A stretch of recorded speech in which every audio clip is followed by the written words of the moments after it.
There are a large number of antibiotics that actually work by inhibiting the synthesis of the cell wall.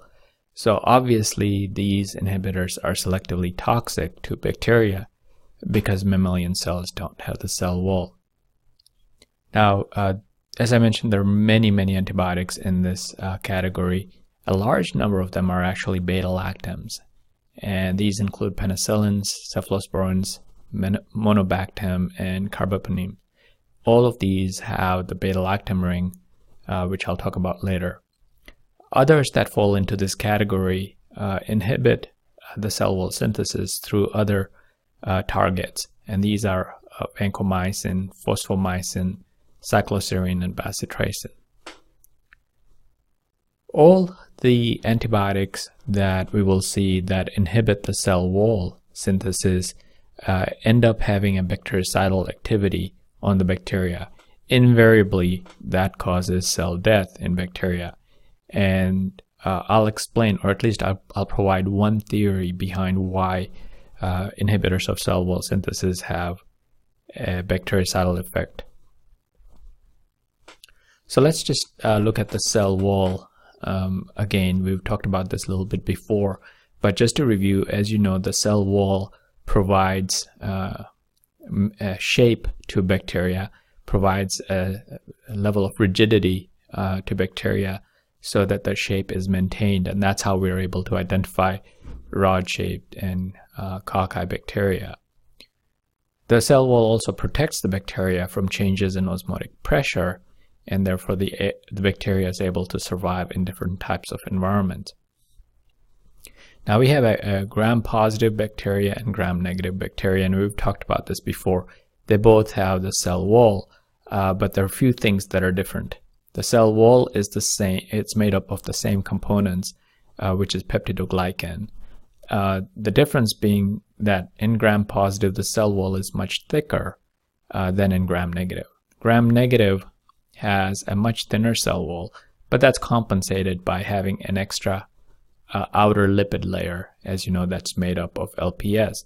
So in gram-negative, the cell wall is confined within what's known as the periplasmic space, which is the space between the two lipid layers. As I mentioned, the cell wall in both cases is made up of peptidoglycans, and peptidoglycans, as the name suggests, is a combination of glycans or sugars and peptide crosslinks.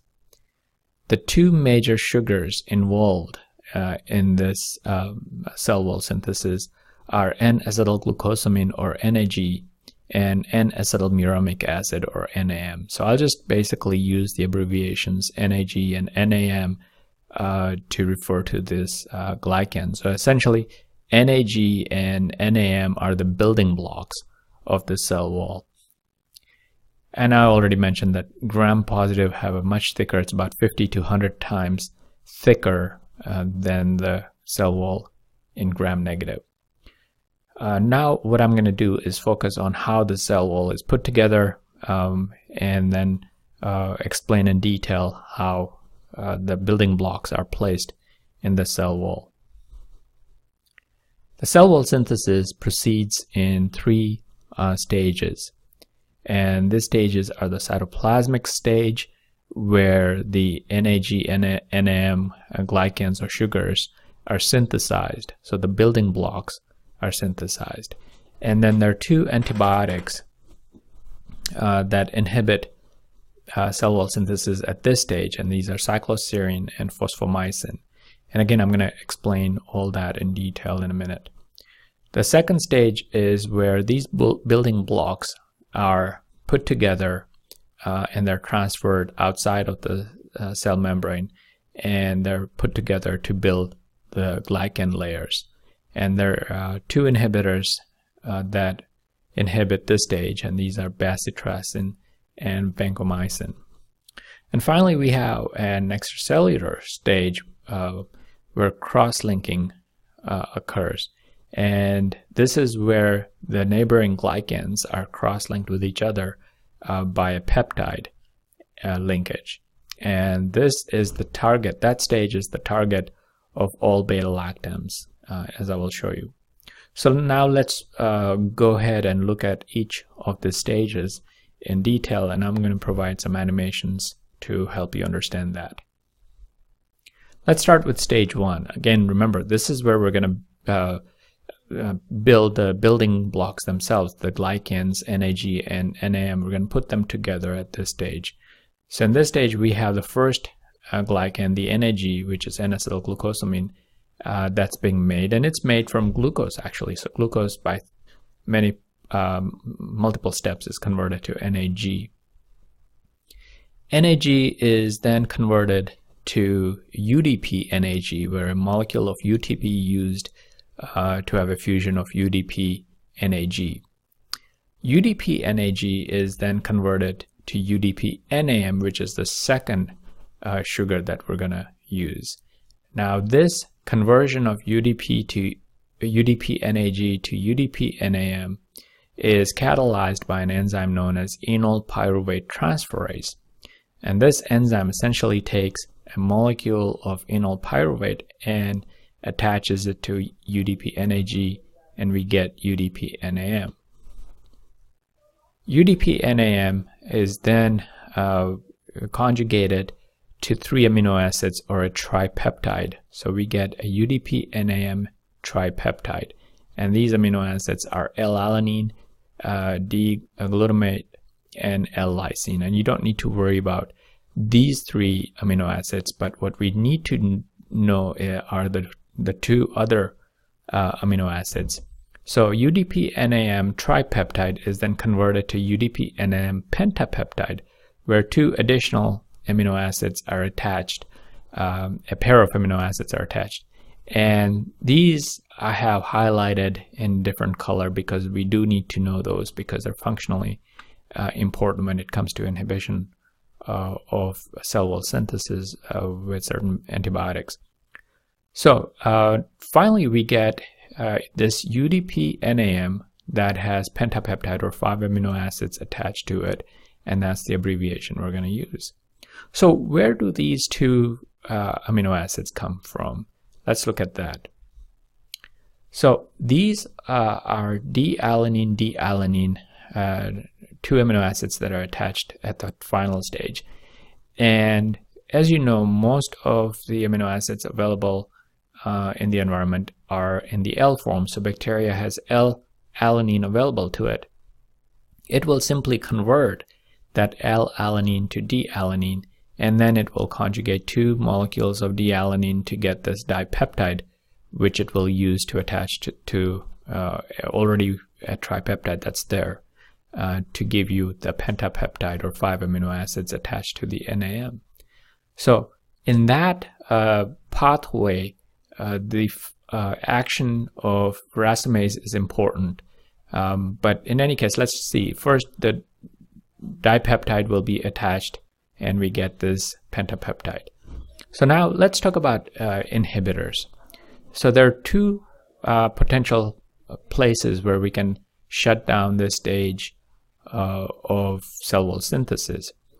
One is phosphomycin. It's an antibiotic that's used commonly for urinary tract infection, and that is an inhibitor of enol pyruvate transferase. So that's how it can inhibit the conversion of UDP-NAG to UDP-NAM, and now bacteria has only 1 sugar, it doesn't have the other sugar necessary to put the cell wall together. So it will shut down cell wall synthesis at that stage. So that's phosphomycin. The other antibiotic that is important for this stage is cycloserine, which is often used for the treatment of tuberculosis. Cycloserine, as I mentioned, racemase is critical for converting L-alanine to D-alanine, and cycloserine, in fact, happens to be an inhibitor of racemase, and that's how cycloserine is able to inhibit this critical step where these two additional amino acids are added.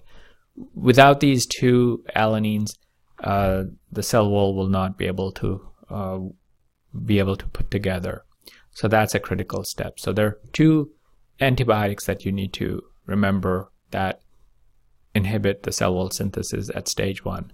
fosfomycin, which inhibits enol pyruvate transferase, cycloserine, which inhibits racemase, which is critical for the addition of the dipeptide onto UDP-NAM tripeptide. Stage 2 is the stage where these building blocks that I just talked about, these sugars, NAG and NAM, are put together outside of the bacterial cell. So here we have the lipid membrane. This would be the outside. This would be the cytoplasm. And there's a protein that's very critical for this stage, and it's called bactoprenol. So let's see how this works. This is actually a lipoprotein that's important. So first we have this UDP-NAM pentapeptide, one of the building blocks that's available to the bacteria. So first step is where this NAM pentapeptide attaches to bactoprenol. The second step is where we have the UDP-NAG, the second sugar that's available to the bacteria, comes in and it attaches to NAM. So now we have this complete building block where we have the two sugars, NAM, NAG, and the NAM has the pentapeptide attached to it. Now there's an important enzyme called peptidoglycan synthase. And this is important because what peptidoglycan synthase does is it takes this complex, the two sugars where one is attached to 5 amino acids, and takes that and flips it out and attaches it onto the growing cell wall. All that is catalyzed by peptidoglycan synthase. So we'll come back to that later. But in any case, the job of bactoprenol is now done, and it can be recycled back to its original state. And this recycling is done by an enzyme known as phosphatase, which removes the phosphate that was left when this sugar complex was removed from it. So that phosphate is removed by the phosphatase, and it restores bactoprenol to its original state. Now this is important. This recycling is important because the bacteria has a limited supply of bactoprenol, and if it does not recycle it, then it will exhaust its supply of bactoprenol, and it will no longer be able to put together the cell wall. Now we need to talk about a couple of inhibitors of this stage 2 of the cell wall synthesis. The first inhibitor is bacitracin, and bacitracin is a potent inhibitor of this phosphatase. So in presence of bacitracin, the bacteria cannot recycle that bactoprenol, and therefore it will inhibit the stage 2 of the cell wall synthesis. Another antibiotic that is very important is vancomycin. And vancomycin does not inhibit an enzyme by any means. What bactomycin does, it actually inhibits this process by which this sugar complex is flipped out and attached to the outer cell wall. And it does that by just basically clinging on to the last two alanines. And later on when I talk about vancomycin, I'll show you the mechanism. But it does not inhibit the enzyme. What it does, it interferes with this process by attaching itself to the last 2 amino acids. So that's essentially how the elongation and transfer process occurs in stage 2. Stage 3 is where we have cross-linking of this polymers. So in the stage 2, we basically have these glycans that are being put together, and these are in polymeric forms. And remember, the NAM sugars have this pentapeptide hanging on to them. But other than that, there's no attachment between one strand of the sugar and the other strand. And in the absence of that cross-linking, it will be a very weak, almost useless cell wall. So that process is extremely important, and that's where cross-linking comes in. An enzyme known as transpeptidase creates a cross-link between neighboring amino acids, and now we have these two polymers that are linked, and it becomes a very strong cell wall. The transpeptidase, which catalyzes this cross-linking, is also known as a penicillin binding protein. This is important because later on I'll show that there are many other penicillin binding proteins. Transpeptidase happens to be one of them. Now, transpeptidase is very important to us because it is the target for beta-lactams. So all the antibiotics, including penicillins and cephalosporins, are beta-lactams, and all those beta-lactam antibiotics will inhibit the transpeptidase, so they act at the stage 3 of the cell wall biosynthesis. Let's look at this cross-linking in a little bit more detail. Here I'm trying to show you one polymeric strand. Here's another strand. So think of this as like two parallel sugar strands, and they're not cross-linked. And the cross-linking occurs between L-lysine of the one strand and D-alanine of the neighboring strand. So there's a covalent linkage that occurs between L-lysine here and D-alanine. But in the process of that happening, the terminal D-alanine of the target strand leaves. Now, it's important to understand that this is important. This process by which D-alanine is eliminated is important. So if that D-alanine wasn't there in the first place, then this will not happen. So it's important to have both D-alanine. Even though the terminal D-alanine leaves, it has to be there for this to occur in the first place. So this is the reaction by which E. coli have their cross-linking occurring. Staph aureus, which is a gram-positive, does something a little bit more differently. Here, instead of just a L-lysine being covalently linked to D-alanine, there's an extension arm involving 5 glycines. And so the linkage occurs not between the L-lysine and D-alanine, but terminal glycine of that chain with the D-alanine. Again, the same thing happens. The covalent bond forms and the terminal D-alanine leaves. And again, you have to have both D-alanine in place in the first place in order for this to occur.